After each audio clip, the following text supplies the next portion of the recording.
Boa noite, estamos online. Vamos começar mais um culto de louvor e adoração a Deus. Vamos agradecer a Deus com uma oração. Querido Deus e amado Pai, queremos erguer a nossa oração à Tua presença, te agradecendo por tudo que Tu tem feito no nosso viver. Faz de nós verdadeiros adoradores, que nós possamos cada vez mais buscar a Tua santa e maravilhosa vontade e fazer o que Tu quer. Abençoa o grupo dessa noite, que nós possamos honrar e bendizer a Teu santo nome. Que tudo seja para a honra e para a glória do Teu santo e maravilhoso nome. Obrigado por tudo, te agradeço, em nome de Jesus. Amém. Vamos louvar?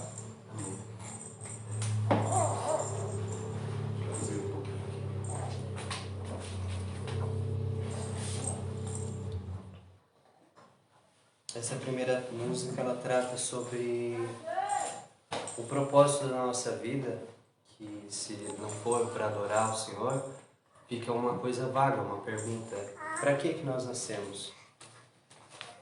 E é muito maravilhoso pensar nisso, sabe? Porque a adoração é mais do que estar aqui, cantar músicas. A adoração é a motivação pela qual nós nos acordamos, pela qual nós trabalhamos, estudamos, evoluímos, de certa forma, as nossas habilidades, conhecemos mais pessoas. Para quê? Para bendizer o nome do Senhor. Eu estava pensando e Deus me esclareceu uma coisa a respeito de desejo dentro do ser humano. O maior desejo, ele faz a diferenciação de quando a pessoa tem Deus na vida e quando ela ainda não tem. O maior desejo de quem tem Deus na vida é de servir o próximo. E o maior desejo de quem ainda não encontrou o Senhor é de ter prazer. Porque vai sempre levar ao prazer, qualquer coisa. E só que quando a pessoa consegue prazer, aquilo se torna vago, como disse Salomão. Vaidade de vaidades, tudo é vaidade, sabe? Porque uma vez alcançado o prazer, você já não quer mais nada. E quando nós queremos servir o nosso próximo, ele é uma pessoa que erra como nós. É uma pessoa que vai ter necessidades diferentes com o passar do tempo. É uma pessoa que, por nós amarmos ela e nos entregarmos a nossa vida pelo nosso próximo, nós vamos querer servir essa pessoa de um jeito cada vez melhor. E que essa seja a nossa motivação para servir melhor nossos irmãos. Amém. Adorar o Senhor.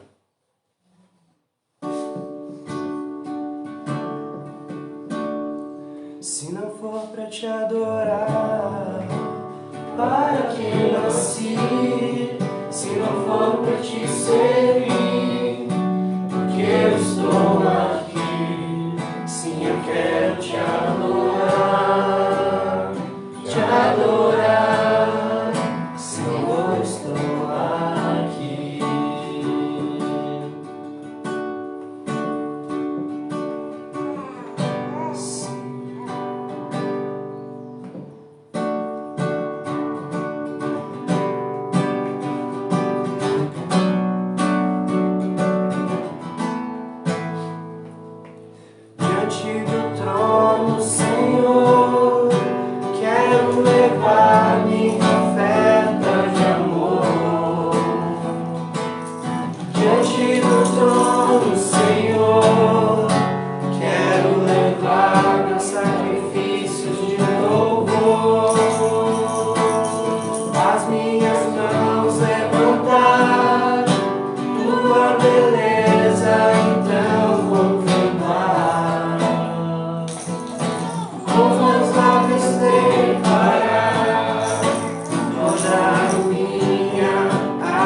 Senhor, quero levar minha oferta de amor.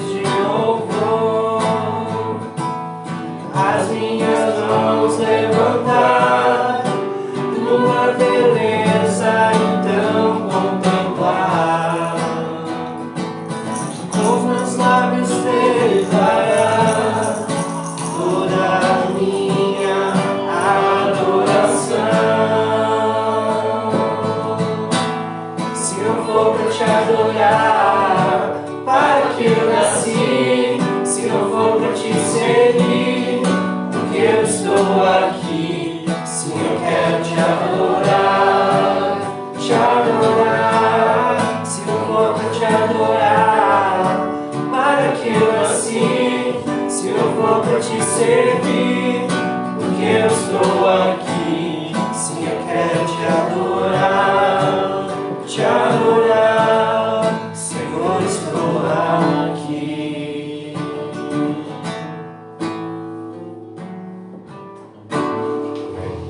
Amém. O Senhor faça crescer cada vez mais nosso desejo de servir ao nosso próximo em louvor ao Senhor. Amém. Para que o mundo veja o quão santo Ele é. Amém.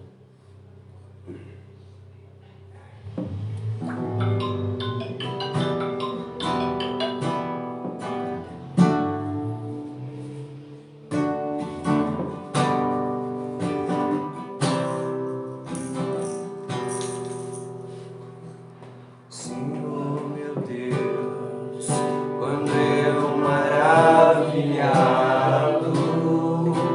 fico a pensar nas obras de tuas mãos, do céu azul, de estrelas pontilhado, o seu poder mostrando a criação. Então minha alma canta-te, Senhor, quão grande és tu, quão grande és tu. Então minha alma canta-te, Senhor, quão grande és tu, quão grande és tu.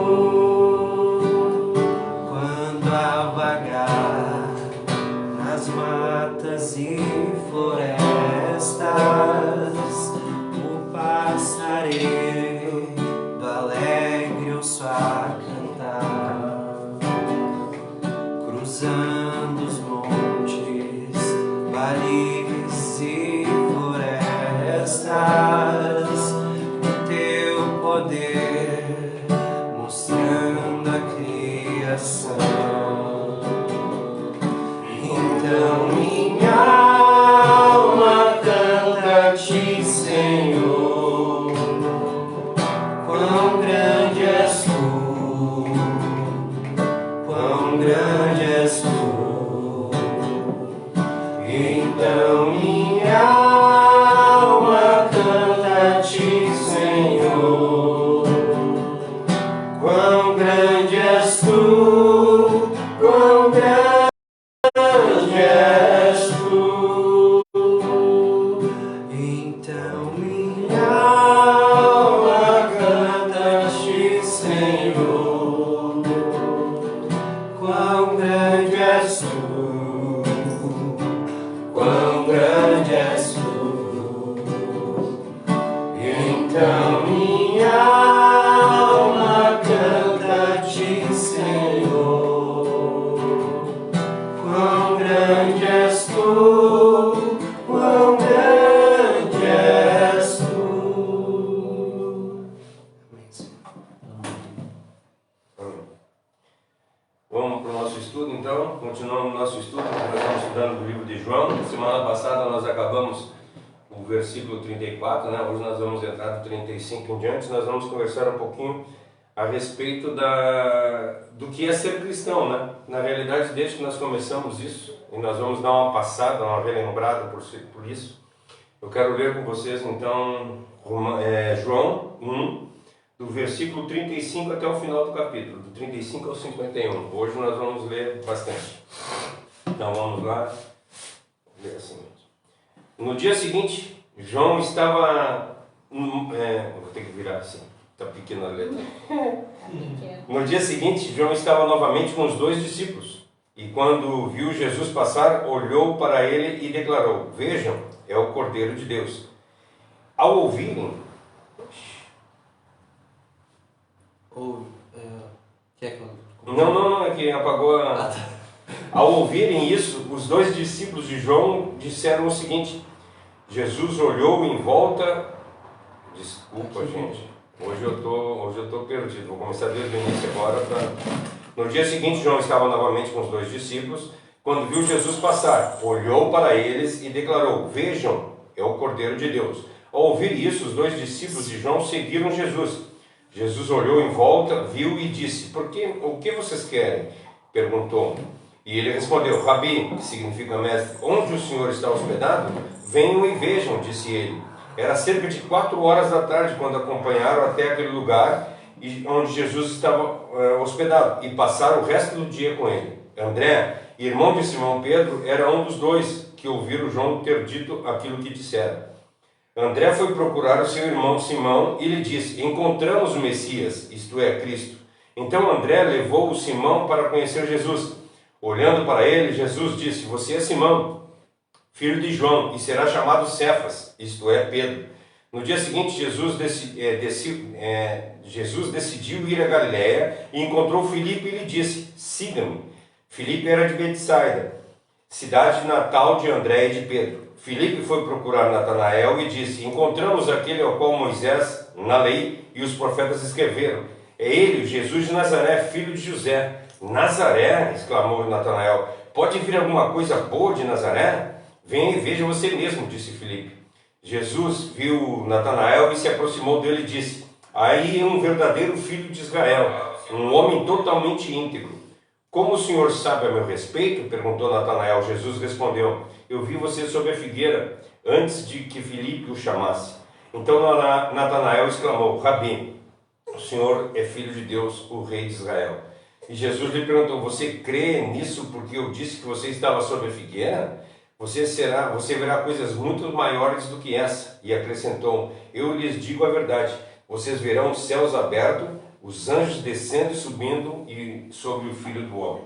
Vamos orar mais uma vez. Querido Deus e amado Pai, queremos te agradecer por essa mensagem, te agradecer por tudo que tu tem feito em nosso viver. Faz de nós, Senhor, verdadeiros adoradores, que nós possamos andar de acordo com a tua santa e maravilhosa vontade e que nós possamos entender o que tu quer para a nossa vida. Faz de nós verdadeiros adoradores, Senhor. Não permita que nós desejamos coisas que satisfaçam o nosso ego, mas que nós possamos viver para a tua santa e maravilhosa vontade. Por tudo te agradeço, em nome de Jesus. Amém. Gente, hoje, assim, para nós ter entendimento sobre alguma coisa, geralmente nós precisamos investigar a origem das coisas em questão. Não basta a gente simplesmente passar os olhos por cima. Isso, na verdade, até quando a gente quer saber a respeito de alguma nação, a respeito de qualquer outra coisa, nós precisamos, para nós entender o estado do Brasil, não adianta a gente pegar a mídia social, né? Nós vamos pegar as mídias sociais, os jornais, alguma coisa, e nós vamos entender o que é o Brasil. Não, nós não conseguimos entender. Para a gente entender o que é o Brasil, nós temos que voltar atrás, nós temos que vir na história, nós temos que saber todas as coisas que acontecem. Existe uma necessidade de nós conhecer a história para a gente chegar a algum ponto. Nós temos que saber quando o Brasil foi descoberto, por quem foi descoberto e qual a necessidade que o Brasil tinha naquele momento, qual foi o processo de colonização que ele teve, não só o Brasil, mas qualquer outro país ou qualquer outro continente.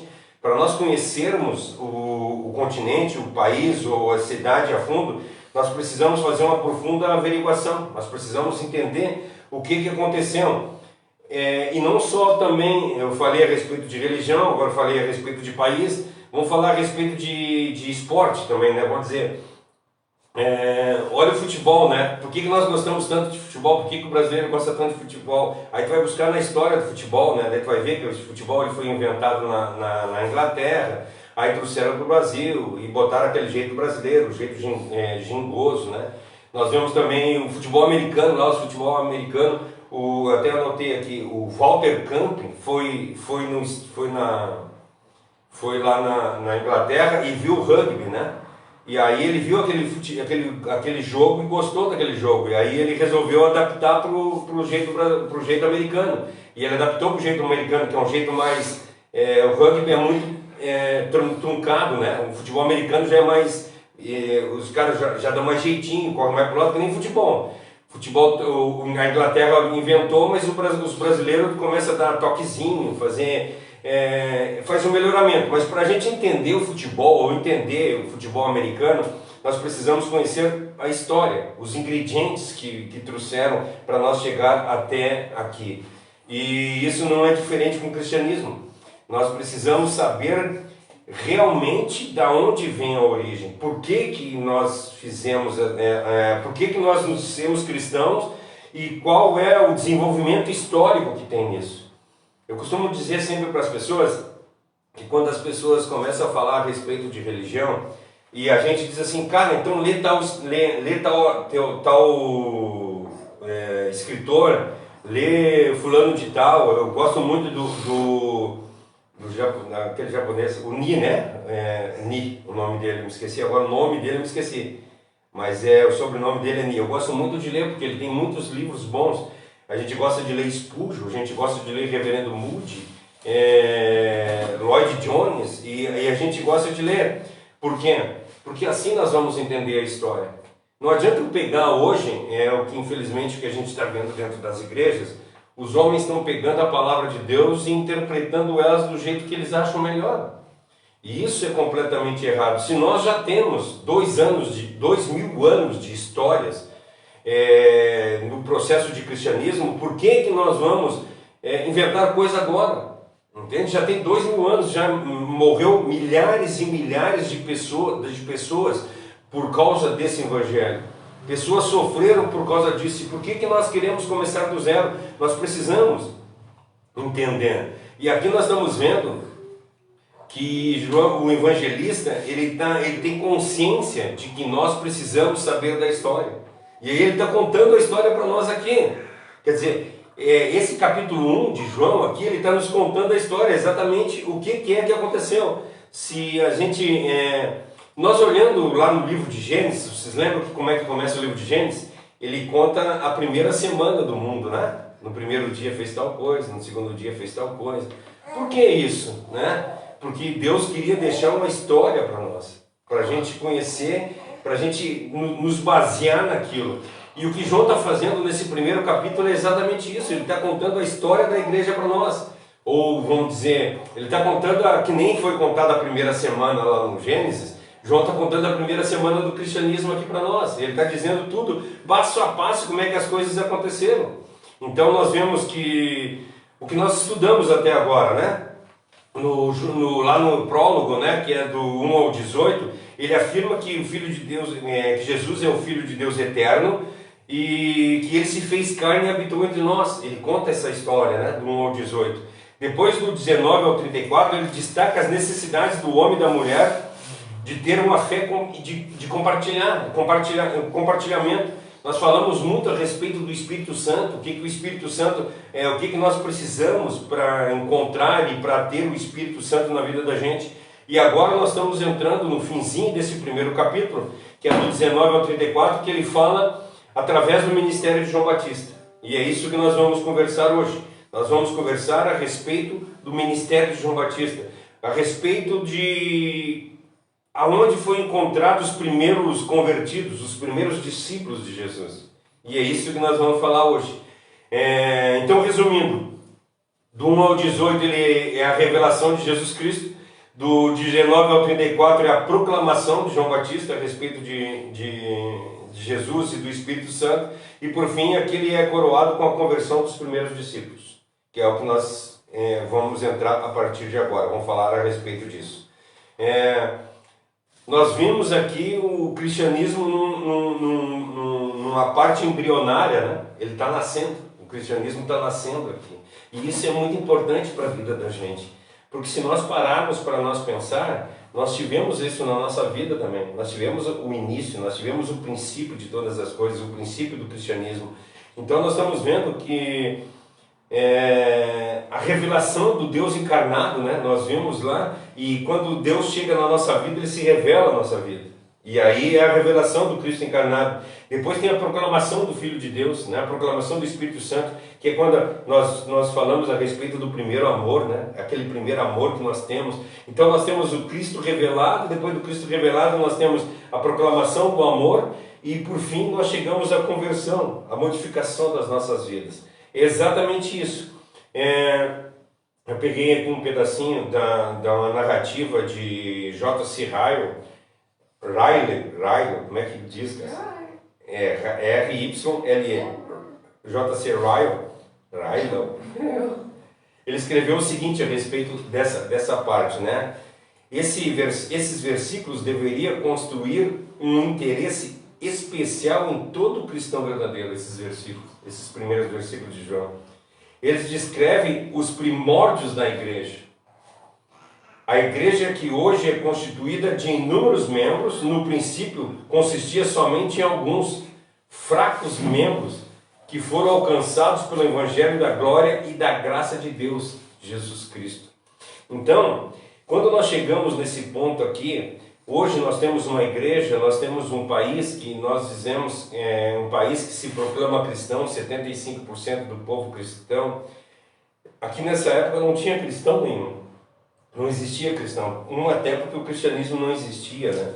E até essa semana eu vi uma coisa engraçada, que os irmãos católicos dizem que João foi o primeiro papa, né? João era judeu, né? João era judeu e ele era contra a graça, completamente contra a graça, tanto ele.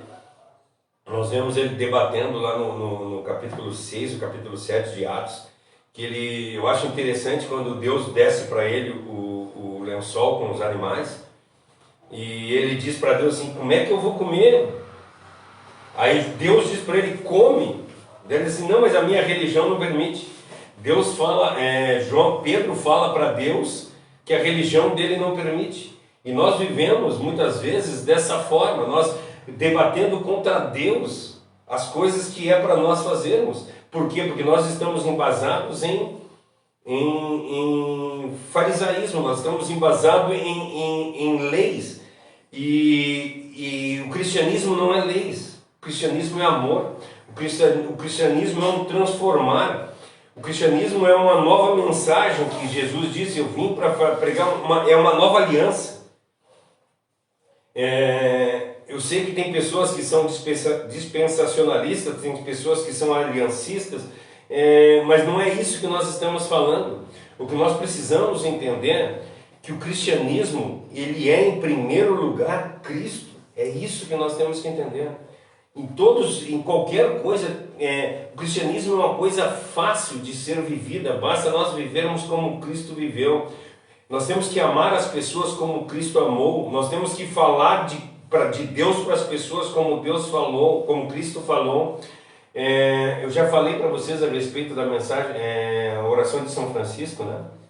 A oração de São Francisco diz ao Mestre, fazer que eu procure mais consolar que ser consolado, compreender que ser compreendido, amar que ser amado, pois é dando que se recebe, perdoando que se é perdoado, e é morrendo que se vive para a vida eterna. É uma oração maravilhosa, e não é por causa que foi São Francisco que escreveu que nós vamos não reconhecê-la como uma oração maravilhosa. Nós precisamos mudar os nossos pensamentos. E hoje nós queremos falar e esclarecer quatro principais motivos do cristianismo. É lógico que nós não vamos conseguir falar dos quatro pontos. Se nós conseguirmos falar hoje do primeiro ponto, já está ótimo. Os 4 pontos do cristianismo é a mensagem que é pregada. O que nós pregamos? Segundo ponto, a metodologia utilizada por Cristo. Terceiro ponto, a maneira com que a mensagem se espalhou. E quarto ponto, a manifestação da graça soberana e transformadora de Deus. Então vamos entrar no primeiro ponto. Nós vamos conversar um pouquinho a respeito da mensagem do cristianismo. Eu vou perguntar para vocês aqui, qual é a mensagem do cristianismo? Cristo. É o perdão em Cristo. É Cristo. Entende? A mensagem do cristianismo é Cristo. Pode ser até uma pergunta estranha de se fazer. Mas, gente, eu quero falar para vocês, se nós chegarmos em qualquer igreja de perguntar a mensagem do cristianismo, os caras vão falar coisas do arco da velha. Enquanto é fundamental que nós façamos essas perguntas para as pessoas. Qual é a mensagem do cristianismo? Para que nós vivemos? Para que nós... sobre o que é baseada a nossa fé? Qual é o tipo de mensagem que nós levamos e pregamos hoje para as pessoas? O que nós temos levado para as pessoas? Eu vejo pessoas levando o evangelho Hoje bastante pessoas, nós vemos a marcha para Cristo, né? Eu vi uma foto uma vez muito triste de ver que tinha a marcha para Cristo, aí a marcha para Cristo passando na rua e moradores de rua deitados nas calçadas. Isso, sério, é marcha para Cristo? A marcha para Cristo é nós passar e estar fazendo festa e as pessoas passando necessidade na nossa volta. Isso é cristianismo? Gente, eu não estou falando aqui que cristianismo é assistencialismo, de forma alguma. Cristianismo não é assistencialismo. Só que como é que nós vamos falar de Cristo para alguém que está com fome? Como é que nós vamos falar de Cristo para alguém que está doente? Como é que nós vamos falar de Cristo para alguém que está passando necessidade? Nós não temos como falar. A palavra de Deus diz, nós vemos Cristo fazendo isso. O que Cristo fez? Cristo primeiro curava as pessoas, não é isso que nós vemos? Ele curava as pessoas, Alimentava. Ele perguntava o que você quer. Isso. Primeiro ele satisfazia O desejo. o desejo da pessoa. É alguém que está muito espiritualmente. Não. Nos ensina que a primeira coisa que a pessoa faz quando ela levanta é comer. É igual o primeiro milagre que ele fez de ressurreição foi para mostrar justamente isso. A menina adormecida ele levantou e falou: deem algo para ela comer. Não é como a Adriele falou, o desejo, não é o desejo, mas ele satisfaz a nossa necessidade. Isso. Ele satisfaz primeiro a nossa necessidade. Se a nossa necessidade é fome, como o Vinícius falou a respeito da Thalita, né? Ele ressuscitou Thalita e a primeira coisa que ele fez dar coisa para ela de comer. Nós precisamos, em primeiro lugar, satisfazer a necessidade da pessoa, para depois falar de Cristo para ela. O que adianta a gente falar de Cristo para uma pessoa que está tremendo de frio? Tu acha que ela vai ouvir? Ela não vai ouvir de Cristo. Ela está com frio. Nós precisamos, em primeiro lugar, cobrir essa pessoa para tirar o frio dela, e depois que cobrir essa pessoa, isso é o cristianismo. Por que o cristianismo apostólico deu um boom, estourou naquela época? Por causa que os irmãos, a palavra de Deus diz para nós que eles doavam tudo, eles iam, vendiam o que tinham e depositavam aos pés dos apóstolos, porque eles criam naquilo e viam a diferença. Mas qual a diferença que tinha o cristianismo do judaísmo? O judaísmo tinha um peso sobre ele. O judaísmo tinha um tempo para ser sustentado. O tempo, os sacerdotes para ser sustentado. E aí, de repente, o cristianismo não tem nada disso. Originalmente, para sustentar esse templo, era 25 toneladas de ouro por ano, né? Então, é uma coisa que... É dinheiro pra caramba. E aí, o que nós vemos nos dias de hoje, nós vemos esse peso, infelizmente, a mesma coisa. Nós estamos sustentando templos, nós estamos sustentando burocracias, ao invés de nós estarmos fazendo a vontade de Deus. O que é a vontade? Gente, eu não estou pregando, mais uma vez, eu não estou pregando contra ser dizimista. Eu estou pregando que a favor até, nós precisamos ser dizimistas. E aqui na igreja, nós somos dizimistas. Não dizimistas porque nós não cremos no dízimo, nós cremos na oferta, né? A oferta alçada. Nós cremos na liberalidade. As pessoas dão porque elas receberam e querem dar de volta. E só que esses valores recebidos, eles não são para sustentar um templo, eles são para satisfazer vidas. É para isso que é o Evangelho.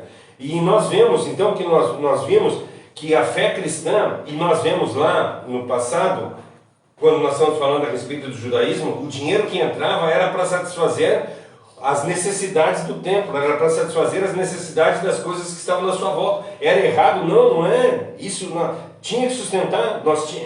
O povo judeu, as 11 tribos, tinha que sustentar a tribo de Levi. Eles tinham a obrigação de sustentar a tribo deles. Quando Cristo vem, isso acaba, abre-se uma nova aliança, um novo jeito de viver, e agora nós vivemos para Cristo. É isso que nós precisamos entender. Nós precisamos entender que quando nós fizemos alguma doação, quando nós fizemos damos alguma coisa, é para que vidas sejam ganhas, vidas sejam transformadas.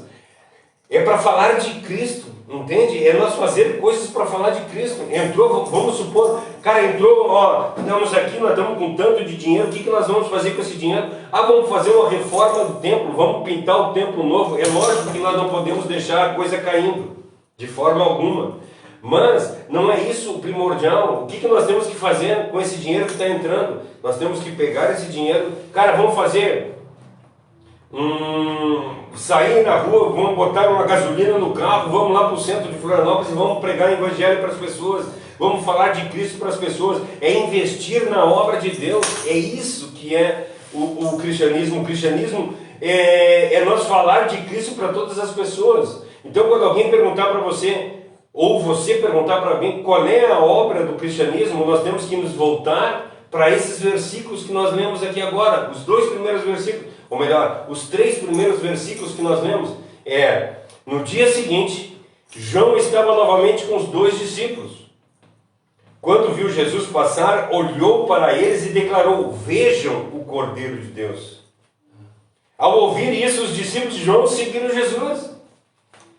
João estava preocupado que ia perder discípulos? Não, ele não ia perder discípulos, porque ele não tinha discípulos. Então, por isso que eu vejo, às vezes, igrejas fazendo o proselitismo, né? Correndo atrás, indo em outras igrejas para pegar membro de outras igrejas. Nós não temos que pegar membro de outras igrejas. O mundo está cheio de gente necessitada. Nós precisamos falar de Cristo para todas as pessoas. E aonde nós vermos que Cristo está, lá nós devemos estar. Tem uma pregação que diz... eu só quero, uma música, né? Eu só quero estar aonde Cristo está. Já pensou se nós estivéssemos dessa forma? Entende? Eu não quero estar na igreja quadrangular, eu não quero estar na igreja católica, eu não quero estar na igreja Assembleia de Deus, eu não quero estar no Ministério Restaurário, eu não quero estar na Adventista, eu não quero estar no Espírita, eu quero estar aonde Cristo está. Aonde Cristo está? Cristo pode estar conosco. Aonde 2 ou 3 se reunirem, eu estarei junto. É isso, é isso. Ah, então não tem necessidade dessa reunião? É lógico que tem necessidade. A palavra de Deus diz para nós: não seja como eles que se afastam da comunhão. Nós precisamos estar em comunhão. Nós precisamos sempre estar em comunhão. Lógico que, por exemplo, a igreja começa a crescer, o pessoal começa a aumentar. Por exemplo, hoje nós estamos aqui, mas vamos dizer que o Ministério Restaurário começa a crescer, a gente começa a ver, cara, nós não conseguimos mais ficar aqui. Nós precisamos de um lugar maior para a gente poder se reunir com mais conforto, né? Aí nós vamos ter que alugar um prédio, e nós vamos ter que arcar, e aí começam os gastos. E é lógico, por que nós vamos fazer isso? Porque nós não podemos nos reunir na casa do Vinícius todos os dias. Nós não podemos nos reunir na minha casa todos os dias. Nós não podemos nos reunir na casa do Ivan todos os dias. Por quê? Porque vai se tornar caro para o Ivan, vai se tornar caro para o Vinícius, vai se tornar caro para mim. Por quê? Porque eu vou ter que pagar água, eu vou ter que pagar luz, eu vou ter que pagar todas as coisas. Então o que nós fizemos? Vamos alugar um lugar e nós todos juntos arcamos com essa despesa. Mas qual é que é a meta de nós? A nossa meta? Falar de Cristo. Percebeu o que está escrito nessa passagem? Vejam, esse é o Cordeiro de Deus. João Batista está parado, ele já tinha afirmado nos versículos anteriores, né? Ele diz assim: aquele que ouvir o pombo pousar sobre a sua cabeça, este é o Filho de Deus. E eu sou testemunha, eu vi isso acontecer com esse homem. E agora ele repete. No dia seguinte, ele novamente diz para os seus discípulos: esse é o Cordeiro de Deus, veja, é ele o Cordeiro de Deus. A mensagem do cristianismo é essa: mostrar Cristo para as pessoas. É dizer, esse é o Filho de Deus, esse é o Cordeiro de Deus, é ele que tira o pecado do mundo. Não é o Ministério Restaurário, não é a igreja quadrangular, não é qualquer igreja que nós queremos falar, é Cristo. Não é a igreja batista, não é a igreja presbiteriana.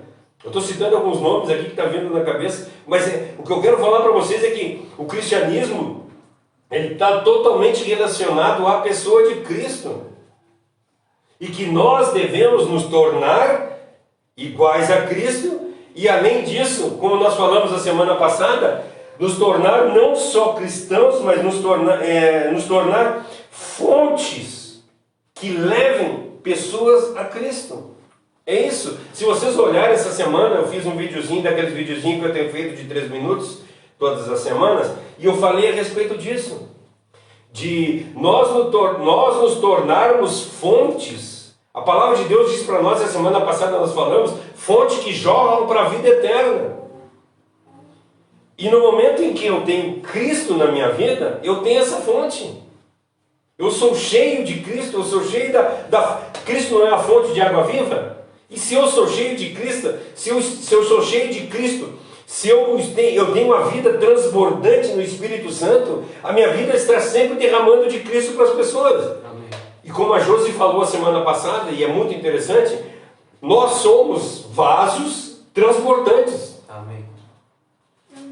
Agora, o que nós estamos transbordando? Esse é o grande problema. Foi o que nós acabamos de falar, e essa semana eu quero ver, se der tempo eu vou falar a respeito disso. A nossa boca fala do que o nosso coração está cheio. Nós transbordamos aquilo que nós estamos cheios. O que tem saído da nossa boca? O que tem povoado os nossos pensamentos? O que tem povoado os nossos sonhos? Quando nós deitamos na cama e dormimos, nós temos sonhado com o quê? Eu não consegui ouvir direito, mas quando eu tive que sair ali para abrir o portão para o Ivan chegar, o Vinícius estava falando a respeito de um serviço que eles tinham conseguido, né? E às vezes a nossa vida começa a transbordar nisso, entende? Qualquer pessoa que vem falar com a gente fala do nosso serviço, porque aquilo é o que está nos...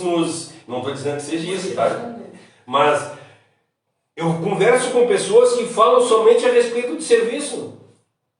Eu conheço pessoas que falam somente a respeito de time de futebol. Pessoas que falam somente a respeito de política. Pessoas que falam a respeito... Aí tu entra na mídia social da pessoa, as fotos, as publicações são todas a respeito desse assunto.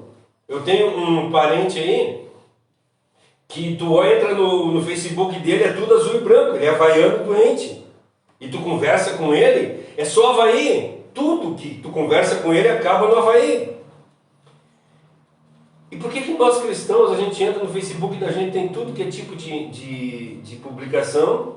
Ontem, por exemplo, eu fiz uma publicação que eu me deu um saudosismo, porque eu entrei numa página na internet e vi a escolinha do professor Raimundo, quando ela foi lançada, lá em 1988, quando ela foi lançada. E aí eu comecei eu disse, cara, desses caras aqui, quem é que já morreu? Era mais fácil eu ter colocado uma relação dos que estão vivos ainda, porque já morreu todo mundo da escolinha do professor Raimundo. Todo mundo não, tem uns 4 ou 5 que estão vivos. Mas daquela produção inicial lá, gente, eu fiz e relacionei, já morreram 43 pessoas da escolinha do professor Raimundo. E aí eu fiz essa publicação, mas é uma publicação, cara, que me deu um saudosismo. Agora tu entra nas minhas publicações, sobre o que eu falo? O meu Facebook é para quê? Eu não estou falando, agora vamos lá, o Ivan trabalha com venda, ele tem como é que é? Revendedor, não é? Corretor imobiliário. Ele não vai ter um Instagram falando de Cristo, ele precisa ter. Vamos lá, se ele tem um Instagram pessoal lá, ele fala de Cristo. Agora o Instagram dele de serviço, ele tem que falar de serviço. Ele não pode falar, porque a intenção dele ele precisa ganhar dinheiro para se manter. Ele tem um canal de culinária que eu e a Drica víamos, aí só que eu nunca vi até o final, né? Porque geralmente a receita você vê ali como ela tá, como a pessoa A gente só vai pulando o vídeo só das partes vê importantes. só o que precisa, daí olha ali na descrição e tem os ingredientes. Mas aí no final do vídeo, sempre no final do vídeo, ela dava uma palhinha da mensagem de Jesus. Ela pegava um versículo e dava uma mensagem ali e orava pro pessoal que estava assistindo os vídeos dela. É isso, gente. Então assim, ó, é lógico, eu estou falando para vocês, O Ivan, ele não pode não fazer propaganda do serviço dele, porque ele vive de propaganda. O cara que trabalha com marketing digital, ele vive de propaganda. Só que nós não podemos também dizer assim, só porque são os segundos finais do vídeo dela, do profissional dela, que ela tá falando de Cristo, e falar assim, e definir assim, só porque ela falou um pouquinho ali, ela não vive aquilo, ou ela vive pouco, sabe? Pô, ela tem que trabalhar. E a palavra de Deus diz trabalhar para é nós. servir o próximo, e servir o próximo é amar. A palavra de Deus, eu já fiz uma pregação a respeito de dízimo, logo que nós começamos o Ministério Restaurar, falando o que é dízimo. Dízimo não é somente aquilo que a gente traz para a igreja, aquele valor que tu traz todo mês, 10%, 15%, 5%, eu não sei, porque a palavra de Deus diz para nós que nós temos que dar de acordo com o nosso coração e de acordo com a possibilidade financeira que nós temos. Não é só isso o dízimo. O nosso dízimo é quando... Uma vez eu fiz uma pregação a respeito de dízimo, diz assim, as pessoas estão tão preocupadas em dar 10% do salário e esquecem de dar 10% da sua vida, Deus. Amém. Nós precisamos dar 10% da nossa vida. Verdade. Mas 100% da vida. Mas vamos colocar no dízimo, né? 10%. Se a gente colocar 10%, eu fiz a conta naquela época, agora eu não consigo me lembrar. Mas se eu não me engano é 1h40 por dia. E daí, vamos lá, 10%, 60 minutos são 6 minutos, né? São 6 minutos, 6 minutos, são 120 minutos mais 24, 144 minutos. Olha, não é 1h40, são 144 minutos. 144 minutos são 2 horas e 24 minutos. Então 10% do nosso dia são 2 horas e 24 minutos. Você tem dado 2 horas e 24 minutos para Deus? Eu não estou pedindo para você dinheiro, eu estou pedindo para você tempo. 10% do seu dia, tu tem dado para Deus? 2 horas e 24 minutos? Tá, eu não vou ser pesado. Tu tem dado 24 minutos para Deus por dia? Às vezes a gente não para 24 minutos para Deus. Aí nós estamos preocupados porque... Sério, gente, a pergunta que eu quero fazer para vocês... E essas pessoas que dizem que dízimo é errado, que o pastor quer ficar com dinheiro, o pastor quer enriquecer, tu não quer dar dízimo porque o pastor está enriquecendo ou porque tu tem medo de perder o teu Deus? Sério, gente. As pessoas têm medo de dar dízimo. Eu brinco dizendo que o crente parece que tem olho nos dedos, né? Porque quando na hora da oferta, ele enfia a mão no bolso e pega a nota de 2. Olho nos dedos, espinho no bolso.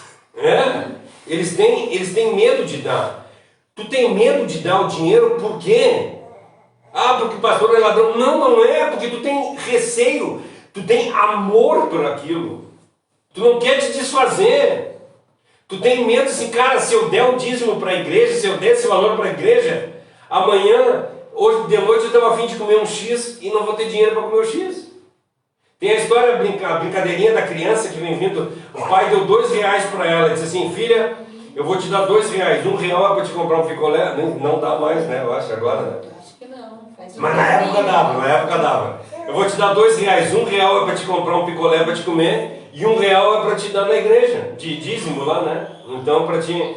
E ela sai feliz da vida cantarolando, e no meio do caminho cai uma moeda de R$1 e ela cai na boca de lobo. E ela não consegue mais pegar aquele dinheiro lá dentro lá. Ela assim, nossa, eu perdi o dinheiro da igreja. E não é assim que nós fizemos? Não é dessa forma que nós agimos? Nós recebemos o nosso salário e a premissa que diz a palavra de Deus, que nós deveríamos dar a nossa premissa para Deus, nós pagamos a água, pagamos a luz, pagamos o aluguel, pagamos a internet, pagamos isso, pagamos aquele outro, chegou no fim, não sobrou nada para Deus. Não é assim que nós agimos? Não deveríamos dar a primeira parte para Deus? Isso é importante demais. Isso é mostrar que nós temos Cristo como nosso Senhor. E não o dinheiro. Porque se Cristo fosse nosso Senhor, nós não estaríamos preocupados com nada. Nós daríamos... uma vez uma pessoa fez para mim a seguinte pergunta. Mas tu acha certo? Por exemplo, uma pessoa ganha 1.212, que é o salário mínimo. Tu ganha 1.212 por mês. E aí tu paga todas as suas contas e chega no fim Tu tá com 120 real no bolso, é o que sobrou, os 10%. Sobrou os 10%. E acaba teu gás. O que é certo de fazer? Tu dá o dízimo ou tu comprar o gás? E aí, os caras colocaram, isso foi uma pergunta na internet, né? Todo mundo colocou, lógico que tu tem que comprar o gás, é lógico que tu tem que comprar o gás, é lógico que tu tem que comprar o gás. Tu não pode passar o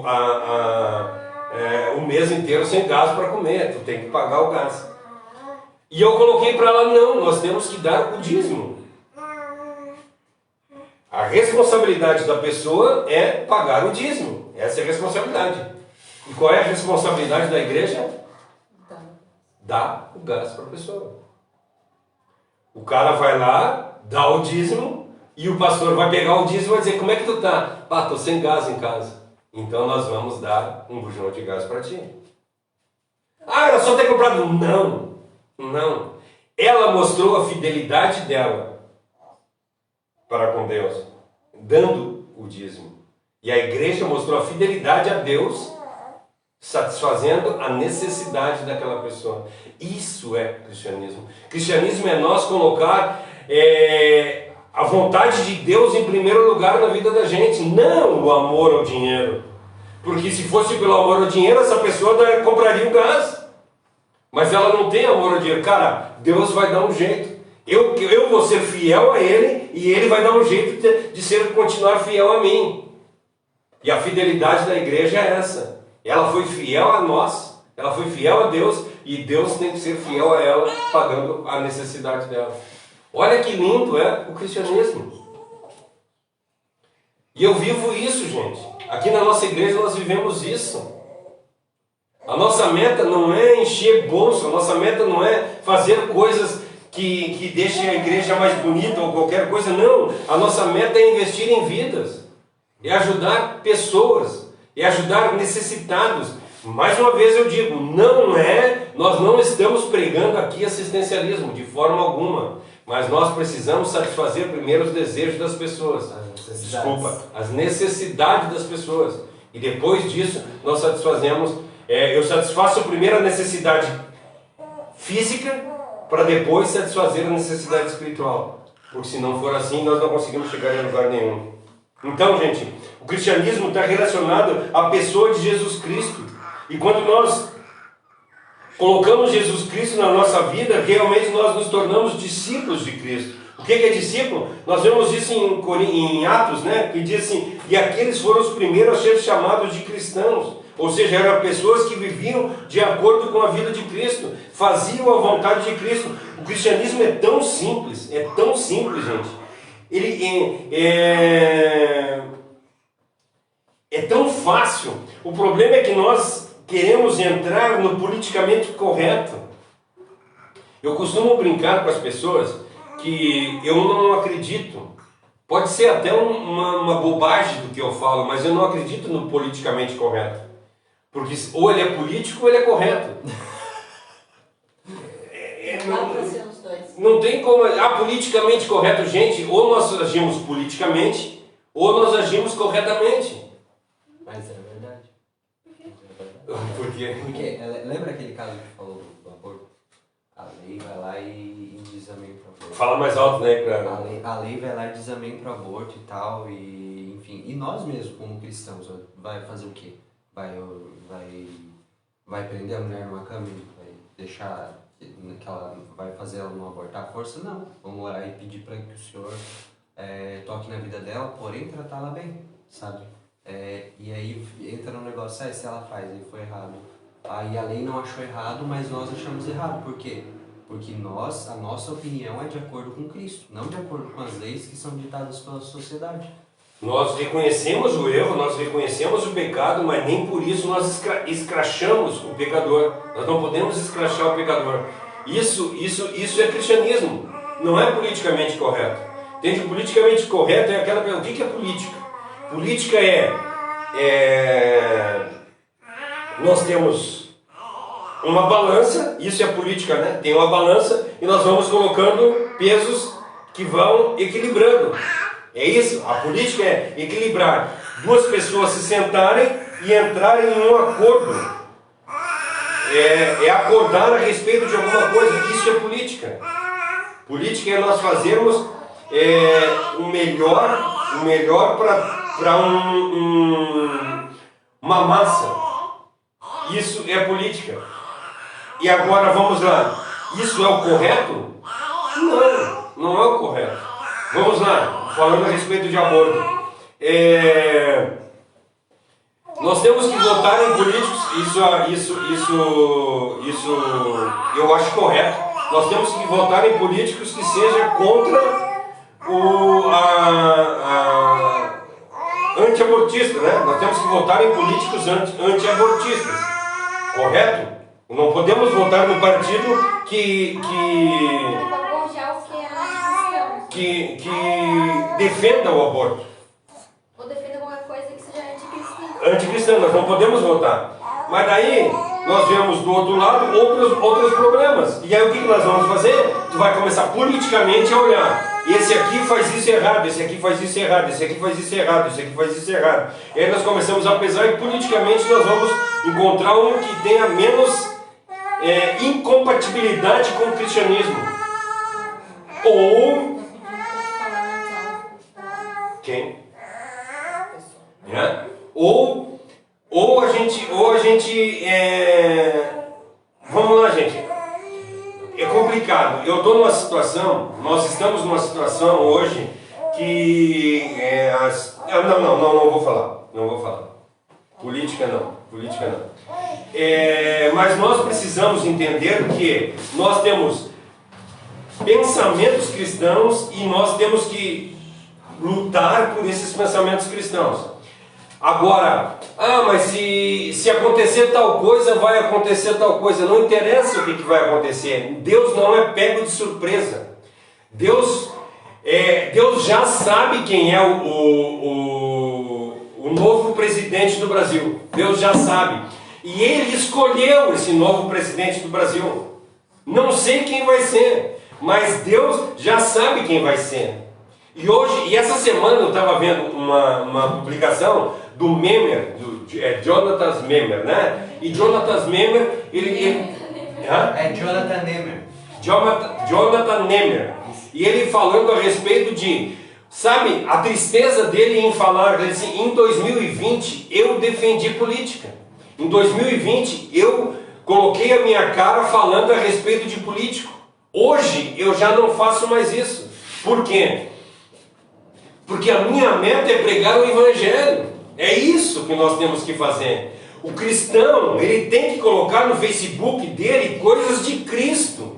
O cristão tem que botar no Instagram dele coisas de Cristo. O cristão tem que defender pautas cristãs. O cristão tem que falar a respeito de Cristo. Isso é cristianismo. Cristianismo é viver Cristo, não é viver política. Cristianismo é viver Cristo, não é viver futebol. Cristianismo é viver Cristo, não é viver filhos. Não é viver trabalho, não é viver qualquer outra coisa. Cristianismo é viver Cristo. É isso que nós estamos vivendo. Nós estamos vendo cristãos que estão se degladiando entre si, defendendo homens errôneos, homens que não são de verdade. E essa semana teve uma moça que colocou que mas tem pessoa boa lá. Tem pessoa sincera lá, tem pessoa pura lá. Aí eu digo assim, me diz quem? Porque a palavra de Deus diz para mim que pereceu o benigno na terra e não há entre os homens um que seja reto. Não existe um que seja reto. A palavra de Deus diz para nós, isso fala em Miqueias 7, Miqueias 7:2. Aí nós temos em Salmos 14, no versículo 3, e Deus olhou no mundo e procurou um que fosse capaz de adorá-lo, e não encontrou. Aí nós estamos em Romanos 3:23, vocês lembram o que diz Romanos 3:23? Gente, agora nem está destituído da glória.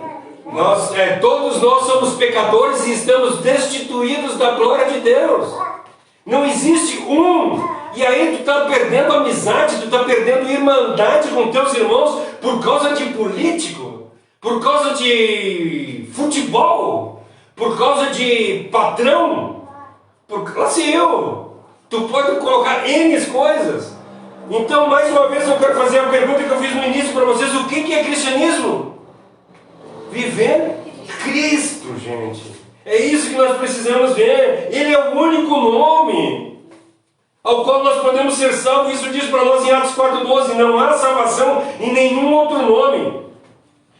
Por baixo do céu não existe nenhum outro nome dado entre os homens pelo qual possamos ser salvos. Não existe outro nome ao qual nós possamos ser salvos se não for Jesus Cristo. Ele é o mediador entre Deus e os homens. Está escrito isso em Timóteo 2, no versículo 5. Ele é suficiente. Nós não precisamos de outra coisa a não ser Jesus Cristo. Nós não precisamos dar dízimo, gente. Nós não precisamos fazer sacrifício. Nós não precisamos fazer rituais. Nós não precisamos vir à igreja. Nós não precisamos nada. Foi inteiramente gratuita. Essa é a mensagem do cristianismo. Não há outra mensagem no cristianismo a não ser Cristo. Nós temos que crer nele e seguir a ele. Note bem, o que diz no versículo 36 e 37? Este é o Cordeiro de Deus, é o que ele fala. É ele que tira o pecado do mundo. Nós precisamos olhar para Cristo e somente para Cristo. Ele é a fonte.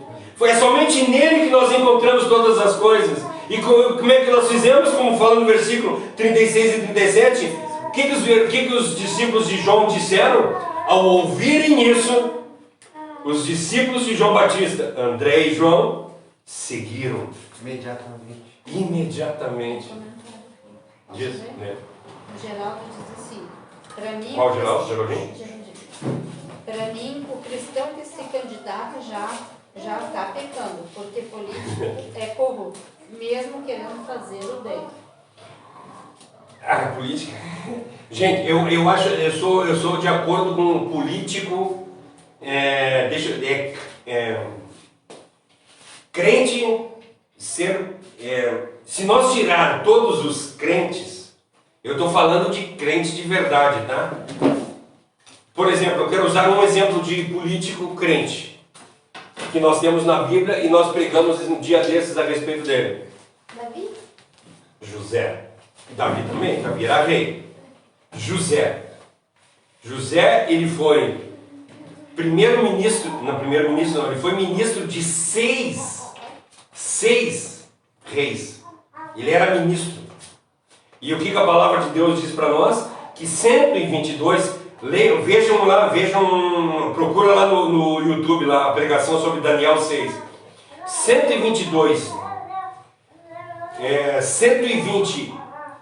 governadores e 2 ministros se reuniram para achar erro em Daniel. E não acharam. Ele era um cristão verdadeiro. Se nós tivermos no parlamento cristãos de verdade, a nossa vida seria melhor. Mas teria que ser cristão de verdade. Ah, então tu está dizendo que os cristãos que estão lá não são cristãos de verdade? A pergunta que eu quero fazer: qual é a visão deles? É Cristo? Qualquer cristão que tu pegue, é Cristo a visão deles? Eles têm feito as coisas. Eu conheço político que é cristão e tem vivido o cristianismo dentro da Câmara de Vereadores. Eu conheço, é vereador de São José. Tem que ter sal lá, senão apodrece, não tem que ter. Se não tiver cristão na política, nós estamos perdidos, gente. Nós precisamos de cristão na política. Tem uma mulher também lá, que ela é cristã e fala... O que eu quero que vocês entendam é que eu não acredito que eu seja o pastor fulano de tal... no momento em que ele deixa de ser pastor e passa a ser vereador. Ele deixa de ser pastor e passa a ser deputado. Ele deixa de ser... Mas ele continua sendo um deputado cristão, um vereador cristão. Nós temos que ser cristãos de verdade. O problema é que, como o Geraldo falou a respeito de corrupção, que o homem é corrupto. Aí no momento em que nós nos corrompemos, aí entramos na política, né? Diz assim, para eu aprovar o teu projeto, eu preciso que tu aprove o meu projeto. Mas não E aí tu entra na política. precisa nem assim, a pessoa não precisa nem ir lá e não precisa nem roubar para pecar. Simplesmente ela governar porque vai estar o salário dela no final do mês da conta, pronto, sabe só fazer o que fazer. Uhum. Tipo, a pessoa vai se candidatar a vereador, porque vereador é onde começa, né? Uhum. Já pensando o que vai fazer com o salário de vereador, não pensando em... Mas ele vai lá e ele até trabalha. Esse senhor que eu conheço, eu vou falar aqui, tá? Eu vou falar o nome dele aqui. Mas ele não tá fazendo... Eu vou falar o nome dele aqui. Eu conheço o pastor Tessário, ex-pastor Tessário, que no momento que ele se tornou vereador, ele não usa mais essa nomenclatura de pastor, mas ele todos os dias ele está andando de bairro em bairro, vendo os problemas da comunidade e lutando para que os problemas da comunidade sejam resolvidos. Isso é ser cristão, isso é ser político. É isso. Nós precisamos de pessoas dessa forma dentro do lado. Eu não vejo problema em cristão ser político. Eu vejo problema em cristão tornar-se político. Aí é complicado. Nós precisamos entrar para a política e continuar crentes, não políticos. Nós somos crentes. Essa é a diferença. Mas vamos seguir adiante, que o nosso negócio não é político. Gente, já passou da hora, né? A mensagem do cristianismo, gente, para terminar aqui, da semana que vem a gente continua. A mensagem de Cristo é centrada na obra de Cristo para a salvação dos pecadores. É isso que nós precisamos entender. A nossa vida é centrada na salvação de pecadores. A mensagem do cristianismo é o tesouro da igreja. O Evangelho de Deus é o poder para o perdão dos pecados. Foi a definição que Paulo deu. Se nós olharmos a respeito da reforma, né, a tese 62 de Lutero, lá na reforma das 95 teses, a tese 62, ele dizia que o Evangelho é a graça de Deus. É isso que nós precisamos entender. A reforma é baseada em Efésios 2:8, né? Nós somos salvos pela graça. O Evangelho é a graça de Cristo. No momento em que nós colocamos, eu quero que vocês entendam, no momento em que nós colocamos qualquer outra coisa que possa modificar, como é que eu posso dizer, qualquer outra coisa que eu coloque como salvadora, saiu totalmente do cristianismo.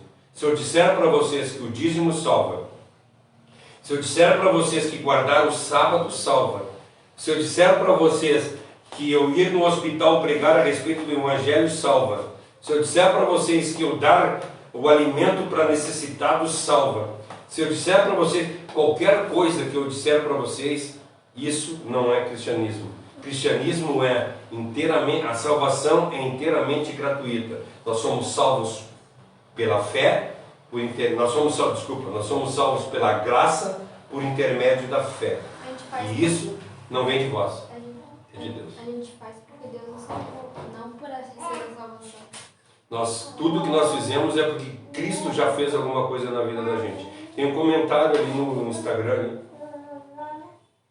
Será que tu consegue ver, gente? Só um pouquinho, eu vou ver se tem um comentário.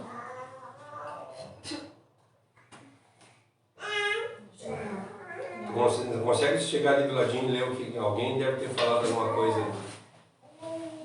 No Facebook foi a Josi que disse: em época de eleição a galera se indispõe com tanta gente por causa de político, mas falar de Deus não falam para não ter estresse com ninguém.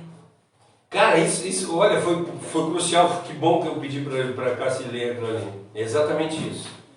Sabe por que nós não falamos do Evangelho para o nosso vizinho? Porque nós não queremos nos indispor com ele. E aí as pessoas estão se degladiando na internet por causa de políticos. Nós estamos defendendo homens e abrindo mão de Deus. Isso é triste quando nós começamos a ver exatamente isso. Pessoas defendendo A, pessoas defendendo B e discutindo a ponto de romper amizades. Eu vi um político que se dizia cristão atacando um cara que atacou ele, assim, de uma forma muito... Cara, chegava a ser assustador, sabe? Aquilo, porque muita gente acredita de verdade que a mensagem que ele prega é o Evangelho. Só que Jesus sabia quem eram os adversários. Ele não atacava uma pessoa assim. Ele atacava direto o inimigo. Jesus não precisava atacar o próximo, sabe? Jesus não precisava ofender ninguém. Jesus não se ofendia por ninguém. Porque Jesus sabia quem ele era, para onde ele ia e o que ele veio fazer aqui. E ele amava todas as pessoas. O que a gente veio fazer aqui? Quem são os nossos adversários? Quando olha assim, pô, tem inimigo na nossa vida, tem alguém que é uma pessoa que é inimigo, então nós temos que perdoar essa pessoa, resolver o que nós temos com ela, antes de voltar e orar a Deus. Eu disse aqui que Jesus amava todas as pessoas, não é isso que eu quis falar. Ele tratava todas as pessoas igualmente. Todas as pessoas igualmente. Sempre tratou todas as pessoas igualmente. A ponto que nós vemos na cura dos 10 leprosos, não foi? Ele curou quantos leprosos? 10. A cura dos 10 leprosos, né? Ele curou 10 leprosos. Quantos voltaram? Um voltou. Ele sabia que isso ia acontecer? Sabia. E quantos ele curou? 10.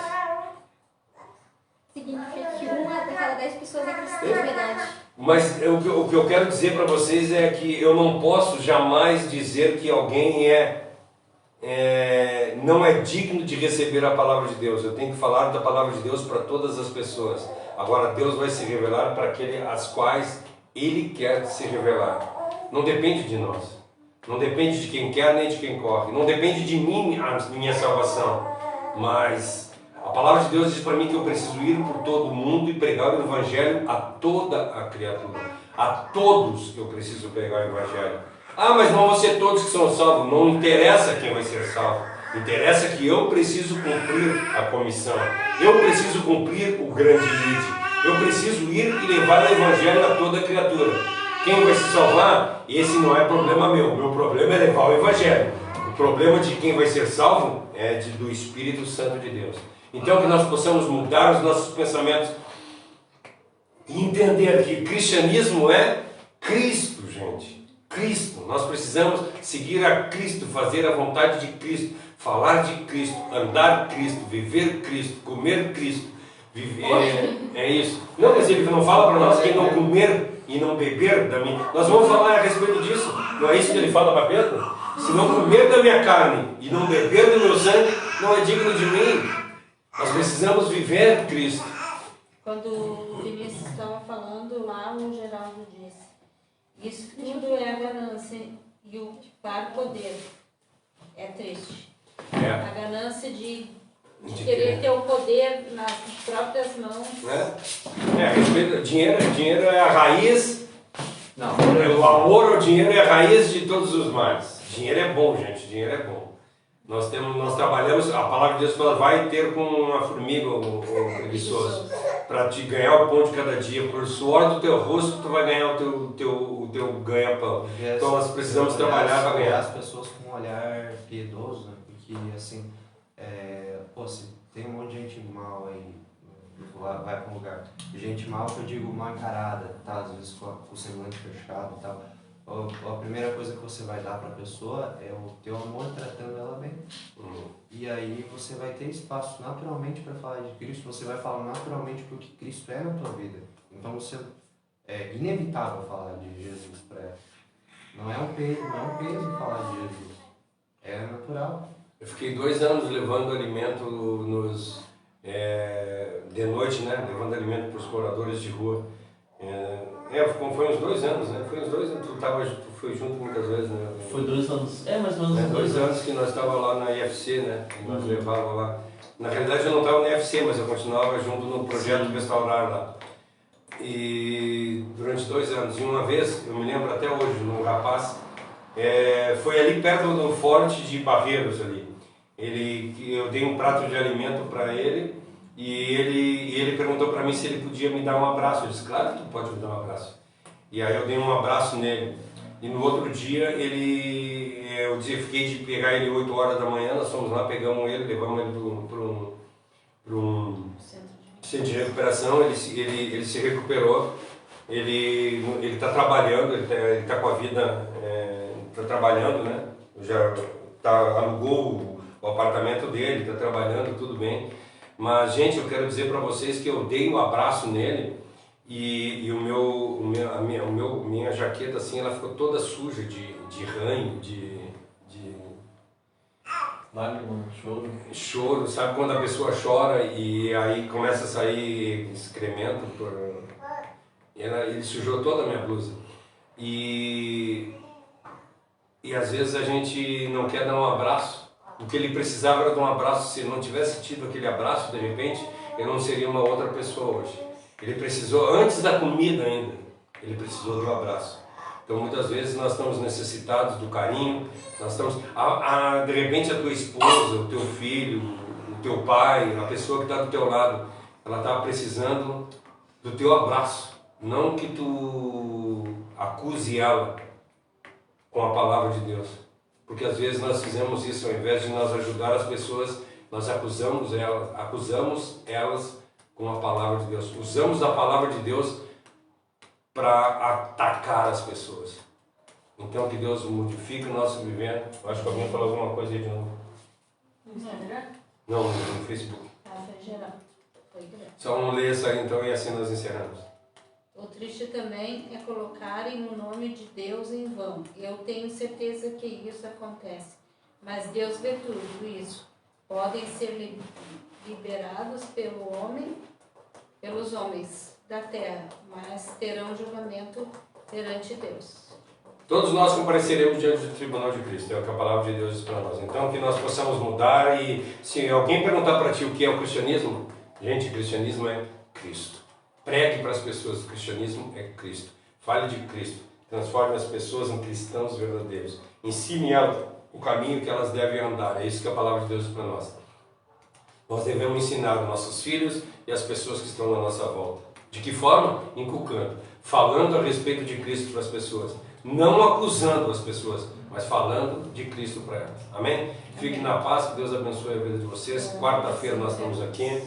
Vamos orar pela mãe, orar pela Luana, orar pela Emanuele, pela dona Lu.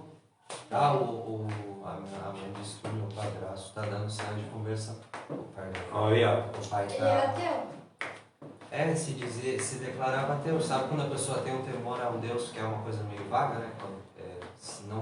Sem a pessoa de Cristo não tem como se achegar a Deus. Para isso nós precisamos ser testemunhos. Vamos ser testemunhos para que as pessoas vejam o quão maravilhoso é ser cristão. Entende que ser cristão não é um peso. Não é aquele, antes eu fazia isso, aquilo, agora eu sou cristão. Não, eu sou cristão, gente. Eu mudei de vida. Antes eu estava condenado, hoje eu sou liberto. Eu antes era escravo, hoje eu sou livre. Isso é ser cristão. Amém? Amém. Quarta-feira nós... nós... Estou pedindo oração por ele também. O Geraldo, orar pelo Geraldo também. Vamos então, quarta-feira nós estamos aqui de novo, versículo 80. Nós estamos terminando esse décima letra, né? E aí a semana que vem nós começamos o 81. Quarta-feira às 20 horas nós estamos aqui novamente. Fiquem na paz. Vou pedir para o Ivan fazer uma oração final e assim nós encerramos esse culto. Amém. Senhor, obrigado por essa palavra. Obrigado porque a gente pôde compreender um pouco mais o que é o cristianismo, que é nada mais e nada menos do que Jesus. Amém. Obrigado, Senhor, porque o Teu Espírito Santo e a Tua Palavra sempre nos ensinam, Pai. Que a gente consiga colocar em prática ainda hoje e essa semana inteira, Senhor, o que é ser cristão, Senhor, que a gente lembre dessa palavra, que a gente dê ouvidos ao Teu Espírito Santo, Senhor. Amém. Que a gente se alimente com a Tua Palavra, que a gente tenha alegria e prazer em praticar a Tua Palavra, Senhor, e que a gente fique atento às pessoas que estejam ao nosso redor precisando, Senhor, da ajuda que for, Deus, da necessidade que for. Usa as nossas vidas, Senhor, para o Senhor ser conhecido e visto através de nós, Senhor. E que as pessoas reconheçam que é Tu, Jesus, que não é a gente que é bonzinho, que é bonitinho, Amém. mas que é Tu, Jesus, que é maravilhoso e tão bom, através de nós, pecadores e falhos. Continua cuidando de nós, Senhor. Protege cada um, abençoa cada um que está na live, Senhor, abençoa cada um que está precisando de um toque seu, de um socorro, de uma ajuda sua, Senhor. Cada um, Pai, em nome de Jesus, abençoa a mãe do Vinícius, Senhor, que ela encontre ajuda em Ti, Senhor, e também através dos irmãos, Deus, da família, dos amigos, ajuda também, Senhor.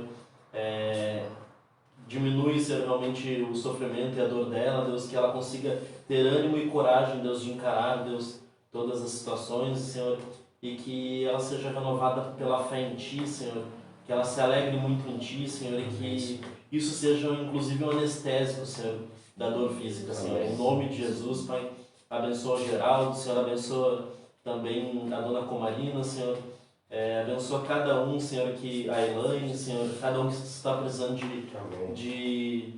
de uma cura, Senhor, de um toque Seu, e eu Te peço para que o Senhor se revele de uma maneira que as pessoas reconheçam e Te engrandeçam, Senhor. Amém. Em nome de Jesus, Senhor. Amém. Amém. Fique na paz e até quarta-feira, se Deus quiser. Amém.